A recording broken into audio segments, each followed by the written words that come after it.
Our Lent theme this year has us walking through the steps of Peter as we follow Jesus' steps, looking through his perspective and seeing things through his eyes. I know you know of Peter, but just as a reminder, this is one of the fishermen that we read about in our text today, named Simon.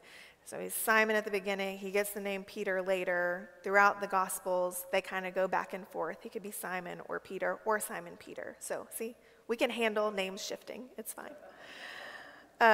Simon is a fisherman. He is known for being impulsive, jumping out of a boat to walk on water with Jesus.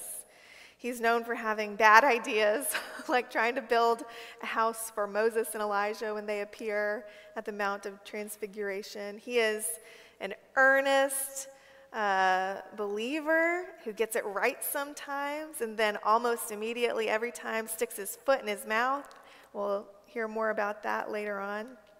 He is the one that is ready to fight when the authorities come to get Jesus. He's the one who is also one of those who abandons him when things get to the end. And then he's one of the ones that is running to the empty tomb. So his story is not linear. There are a lot of ups and downs. It is a messy story. It is a beautiful story. And it is a story like ours. And so I think that's one of the great reasons that this kind of walking through Lent and following his footsteps feels meaningful to me, and I hope it is to you. We'll also be looking at his life through the lens of the hymn, Come Thou Fount, which we sang earlier in the service today. And each week, one of our Peter stories is going to be paired up with a phrase from Come Thou Fount. The creators and curators of the liturgy, Sanctified Art, that Anna Strickland is a part of, they say that it sounds as if Peter himself wrote this hymn. So of course that's not the case, but that is a way that we can hear this hymn as we sing it, as if it's from Peter's mouth as well. So today's theme is Jesus Sought Me. Jesus sought me.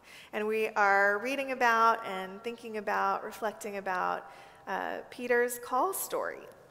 Now, if you were here a few weeks ago, you might be thinking, didn't we just do this? Mistakes have been made. And although we knew when we're planning for this series, I hadn't looked very closely at the specific text. And so we did look at the call story of the first disciples a few weeks ago as they were lectionary text.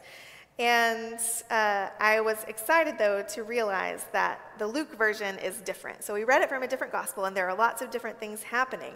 And it's kind of interesting, actually, to take a look. In Mark, that we read a few weeks ago, Jesus is just walking alongside the lake.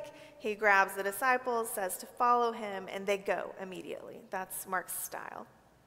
After that, then they start into their healing ministry. Then they go to Simon Peter's mother-in-law's house. You remember how the story goes. So we're rewinding now in Luke, and we're getting a little bit different version. In Luke's version, Jesus isn't just walking by alone. He's teaching at the lake. He's already gathering huge crowds that are pressing in upon him, so much that he needs to get in a boat to have a little bit of breathing room, right? He's teaching already, and he's also already been healing. It was in chapter 4 in Luke's gospel, the chapter before our reading today, that Jesus ends up healing Peter's mother-in-law and ends up using her house as a home base for his ministry that day. So Jesus has been healing. He's already healed someone that Peter knows, and he's been teaching by the lake before this call story ever happens. And before we get to the calling, we also get a miracle, right? We get this huge catch of fish, which is not just a magic trick, but provision for Peter's family, for the other fisher people's families, and for the community as well. It's after all of this, the healing, the teaching, the miracle, after Peter already knows Jesus, that Jesus calls him. And he leaves everything and follows. And while this is still a little bit wild to just drop everything and go, it feels a little bit less wild than Mark's story to me, a little bit more relatable. I don't know if that's the case for any of you. But this may be a little closer to your experience. You've heard Jesus' teaching, you've experienced his work in your life or maybe in the lives of people around you. And then comes the following. Maybe you even hesitated like Peter did. He doesn't really want to lower his nets again. He just does it because he's like, well, might as well. But Jesus sought him. Jesus sought me. Jesus is patient and persistent in this version of the calling story. When does your faith life begin? For some of you, maybe you felt the divine call out of nowhere and you followed immediately. For some of you, maybe the long game Jesus is more familiar. You heard and watched and considered before jumping in. Maybe you're still hearing and watching and considering even now. Well, you're in good company if that's the case. And that's why I love this story. Simon Peter had heard Jesus teaching. He had seen Jesus working and healing secondhand. But he himself was still, at the beginning of our story, coming up empty, right? He had been working all night long. He had caught nothing. He had empty nets. And maybe this was just a regular work day, a bad day. Maybe he wasn't a very good fisherman. We don't know.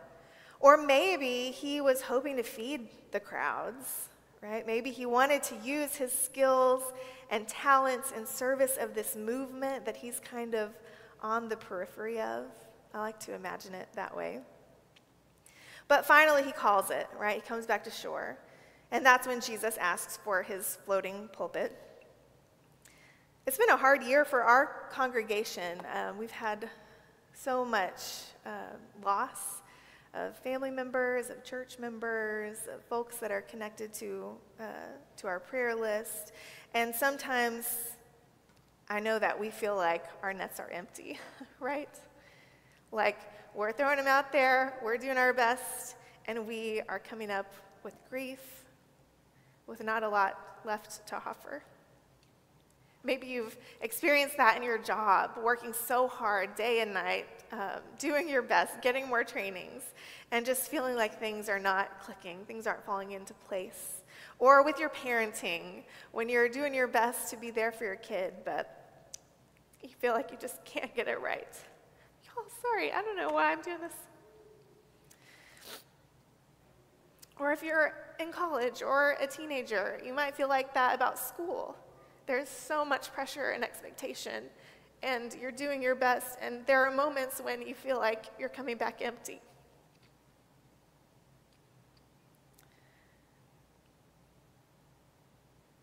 I knew this was a bad idea because I'm anticipating. I want to be a little bit vulnerable with you. I hope that's okay, because I don't have a good other option. I'm try Lily's trick of pinching myself, see if that works. But I had a little bit of a nets empty moment last week.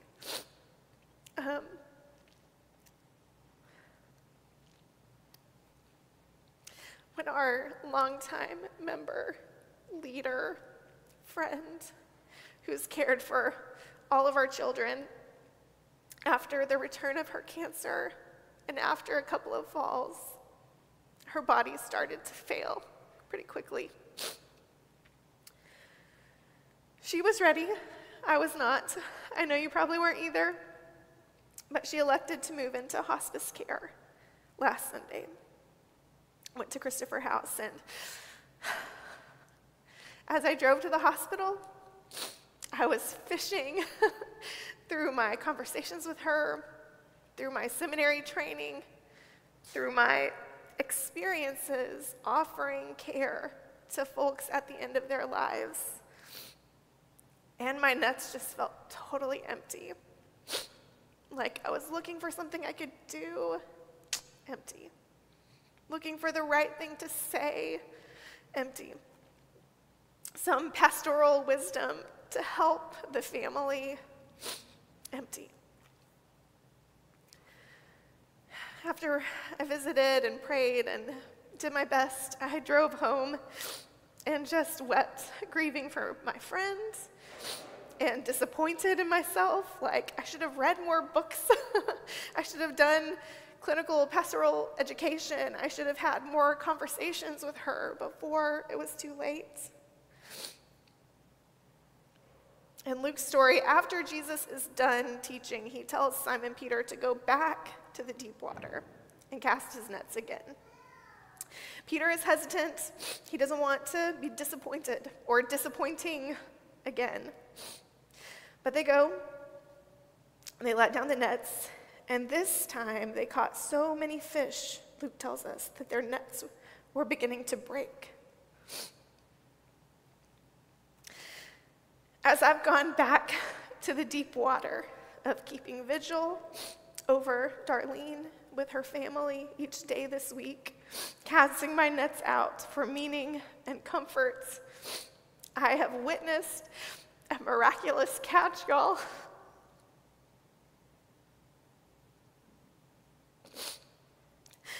Not because of anything new that I've offered or anything new that I learned. No pastoral skills that I've mustered up.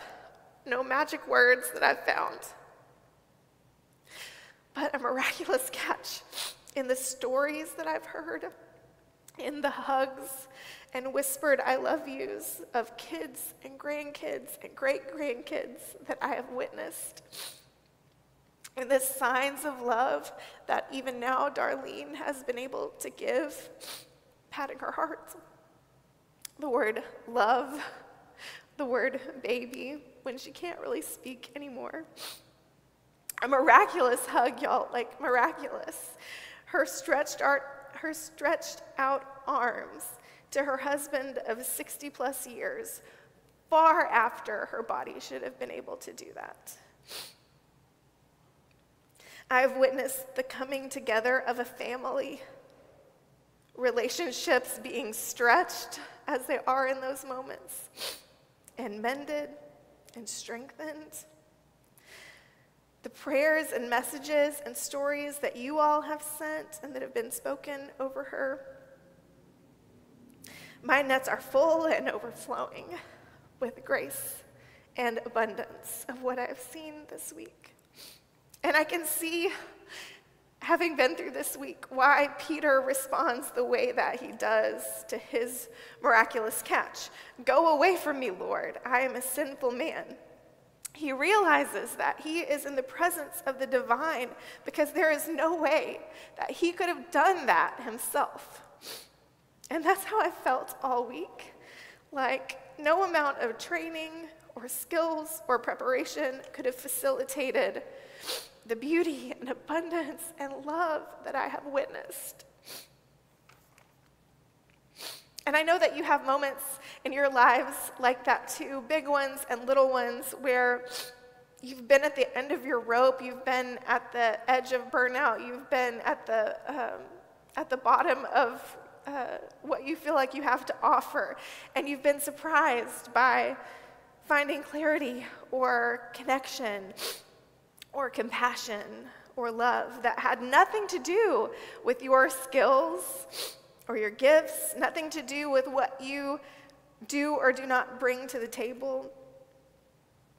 Maybe in something as small as an unprompted snuggle from your kid after a tough day, or a provision for a need in some unexpected way, or a friendship that is in sync in a way that nurtures you, heart and soul.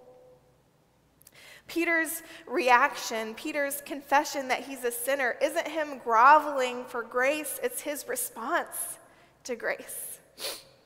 Grace comes first.